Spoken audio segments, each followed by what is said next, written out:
here in Platteville, Wisconsin, where UW-Platteville came up with the big home win against UW-Lacrosse by the score of 38-21. I'm talking with Blake Bangston, running back. All he did today was 19 carries for 105 yards and a touchdown. First of all, tell me about how you felt today. I mean, yeah, I felt really good coming into the game.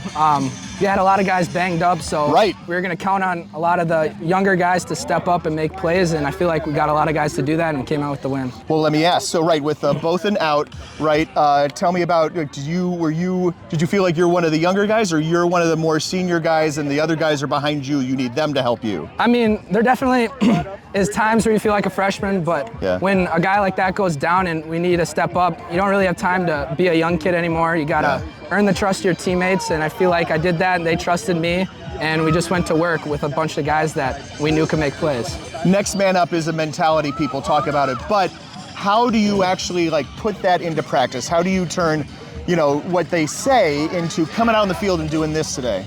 I mean, yeah, we got a really deep running back room, so I mean, we got a lot of guys reps in practice, a lot of guys reps in the field. So I mean, we're just constantly in there pushing each other every day to be the best that we can and count on each other to make the plays. Tell me about what a running threat your quarterback is. Nathan Uselding had a great day today, both throwing the ball and running the ball. Yeah, I mean, it's awesome when you got a guy that can do that, because I mean, it takes another guy off of you. You got to watch the quarterback, the running back, you got to watch the pass as well. So I mean, it just unloads the box and gives us more opportunities to make big plays. Were you on the field when that second touchdown happened, the one where he sells the fake so hard?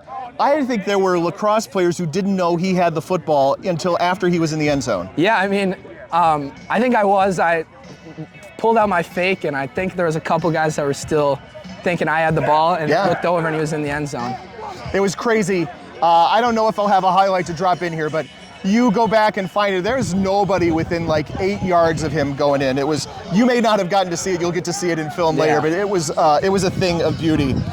Tell me about the crowd support, having a big day here and coming up, obviously sending them home happy. Yeah, I mean, our fans are amazing. You can definitely hear them on the sideline, and it just gives you extra motivation to keep going. I think your teammates are... Come out party, right there. Your teammates are giving you some props too. I like it. And with Nathan Uselding, sophomore starting quarterback for the Pioneers in their win against number 4 ranked UW-Lacrosse today, 38-21. Nathan, I thought people were really impressed with how you ran the ball, especially today, but also how you threw the ball.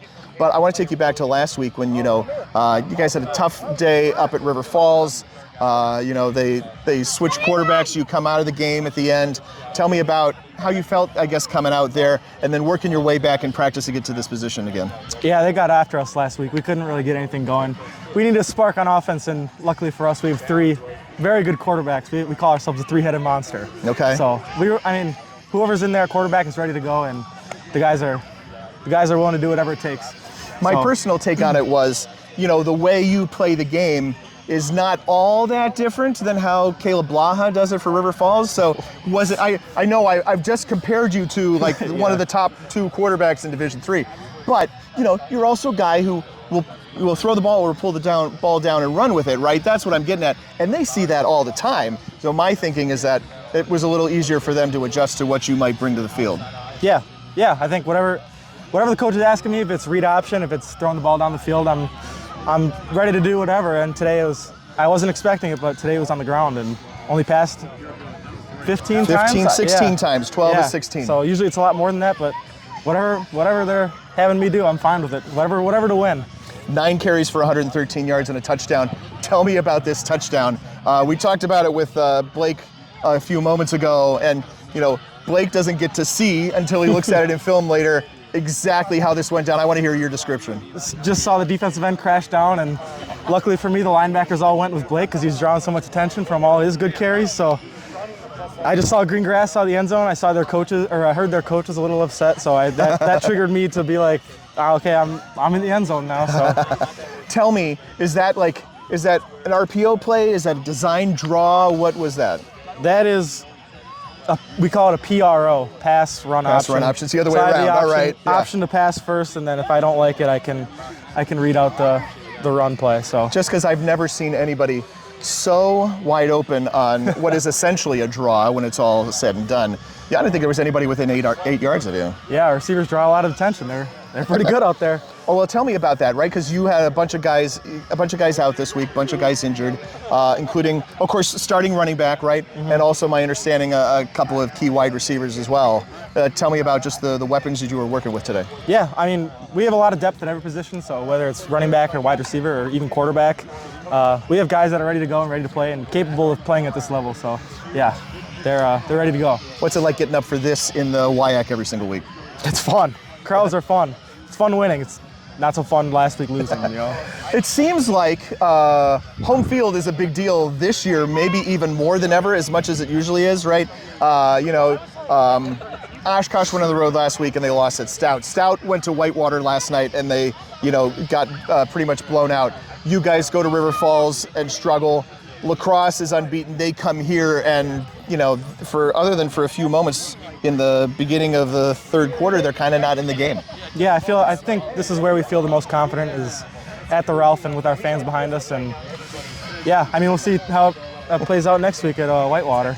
Here with Ryan Munz, the head coach of Platteville. First of all, Coach, I feel like you guys, your two deep must have so many scratch marks through it with what's been going on with you guys lately. Correct. Tell me about game planning when your key guys, yep, keep hitting the sidelines. Yeah, we're out 5 starters. Yeah. Right, and so when you going on Sunday and you come off of a loss, you really evaluate everything. Yeah. And then you don't know if that's going to work or not, and that was a question mark. But what I believe in the coaches' staff is to stick with that plan and carry it through and do what they can with that. And so it's also fun because we talked about it on Thursday, Friday, like, let's stop worrying about what ifs. Let's see what kid can show up to play ball today that we don't know of, because we recruited all these kids here to give an opportunity to play football, and that's exactly what they want to do. And so it's a challenge, but you tip of the ball cap to all 3 phases today. We're guys down and going into a big matchup. That was tough, but not anymore. Right, It's exactly. fun to see. I always relate this to like playoff baseball. Yeah. Like you never know, some random guy, I don't know, Tom Borders or Chris Sabo is going to come up and have an amazing series. Shohei Ohtani is not that guy. That's a completely different thing. But right, somebody's going to come up and have a big game for you in a big moment. Tell me about some of those guys today. Yeah, I mean, we started a true freshman running back, right? Zach, our guy that has been there for a long time. Zach Bothan. Yeah. He got hurt last week, right? Yeah. And we started 2 guys started him and never been, and we recruited him out of high school, and he had a really good high school career, and he was able to get a spark started, right? And then new tight end came back. He was injured.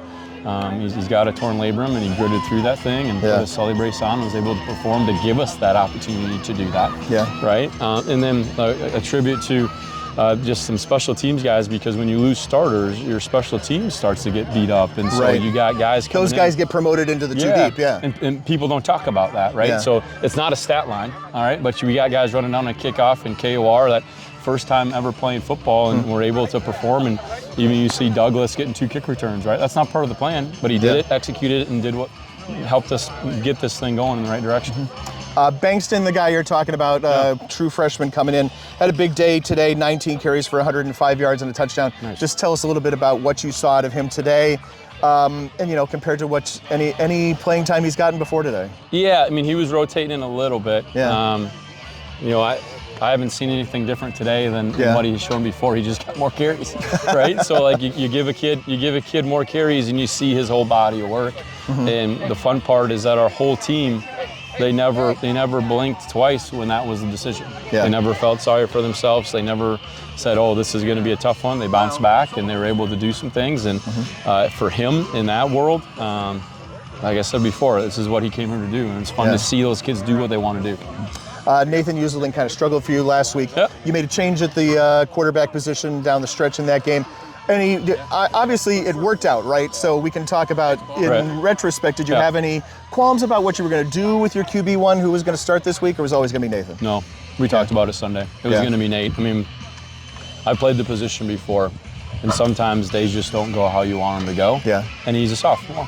And they threw some stuff, hats off to River Falls in our league, they threw some stuff that we hadn't seen from them. Okay. And so it took a little bit to get going, and we got shell-shocked with the long play right away from them too, right? And so it felt like we were behind the 8 ball, and we just had a growing moment, growing conversation that you have to go through those growing pains in order to evaluate and see, and nothing against it.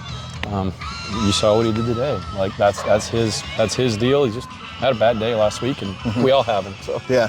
Have you ever seen a guy with so much running room? And I want to invite you to come back and shot a little bit. It's all right. Sorry, I'm fading out like Homer Simpson. It is how it happens, right into the bushes. But have you ever seen a guy with so much running room to the end zone as he did on that touchdown run back in the first quarter?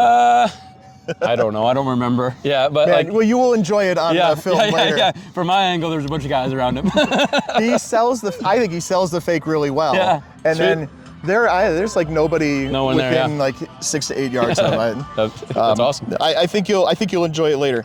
All right, coming up next week, obviously this is a trip to Whitewater, right? So nothing gets easier in this conference. Tell us a little bit about going in there. It's a hard place to play on the road in the WEAC, guys. And this you said WEAC. I don't know if it's that. I wasn't. They didn't quiz me on that one.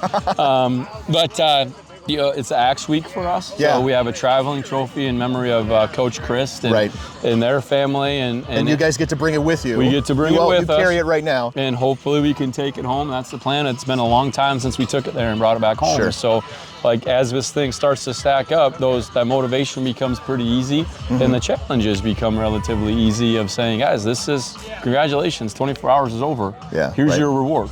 Yeah. So.